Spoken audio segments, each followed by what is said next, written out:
So obesogens can come from quite a few different sources, and these include chemicals in pesticides, high fructose corn syrup and pure sugar, animal protein, tap water, and some other everyday items as well. So let's take a quick look at each one of them so we can understand how we can avoid them. As far as chemicals and pesticides go, the best plan of attack there is to wash all of your vegetables and fruits on your day off and make sure that there's no residue left on them. For high fructose corn syrup and sugar, well, the best scenario here is to try and avoid both of these things as much as you can. Now, during the week, that's going to be easy to do because the food that you're eating doesn't have these items as ingredients.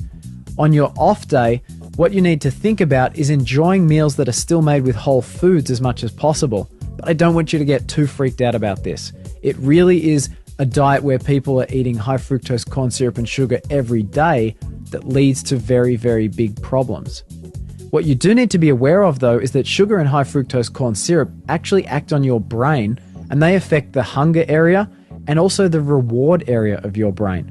So what that means is that when you eat some of it, then you actually feel like eating more. And this leads to a vicious cycle, which explains why so many people like eating lots and lots of sweet foods. With animal protein, unfortunately, sometimes obesogens are carried along with the animal protein in the fat that sits right next to it. Now, especially with meat that's fed grain or corn, you'll find marbling in the meat. And that marbling is actually a sign of insulin resistance in the muscles. So if you can, get grass-fed red meat, and you'll find that actually that meat is substantially different. The other important thing to know about meat is if it's wrapped in industrial cling wrap, that there are likely to be some chemicals there which will actually seep into the animal fat. And so the best defense for you there is to actually shop at a butcher that wraps their meat in paper, or buy meat which isn't sitting up against industrial cling wrap. Now, the next source is water from the tap, and that sounds pretty alarming, so I just want to explain this and explain how you can protect yourself. Now, the reason water from the tap can contain obesogens is because pesticides can enter the water table if you're anywhere near any kind of farming. And there's a couple of specific pesticides that are well known to affect things like thyroid function and also fat cell production. So obviously they're best avoided. Now, the best thing to do here is to use an activated carbon filter to filter the water that comes out of your tap. It's as simple as that, and you'll be drinking pure, clean water that's free from obesogens. Now, the last place we want to watch out for obesogens is in everyday items. And there's a few different chemicals which are called BPA, PFOA, and PVC.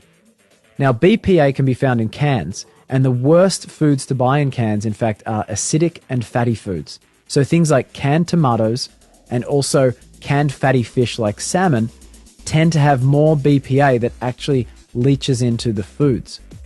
BPA is also in some of those hard water bottles, and so you want to avoid the plastic numbers 7 and 3, and you can find them in a little triangular symbol on the bottom of those containers.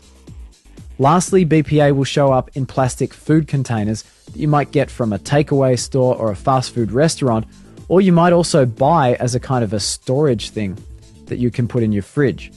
So never get them warm, never get them hot, and definitely don't put them in the microwave, because by doing that, you're actually promoting the BPA to leach out of the plastic and into the food that you're about to eat.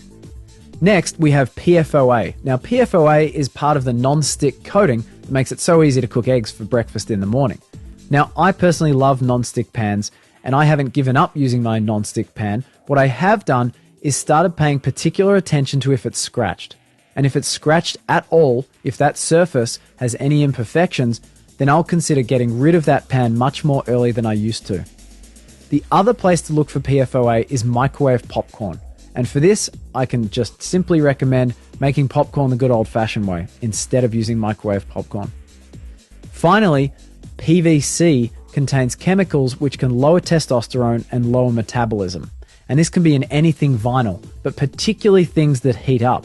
So one classic example is a shower curtain, because it's in a heated environment that's also a moist environment, and you actually ingest a lot of the PVC chemicals from that.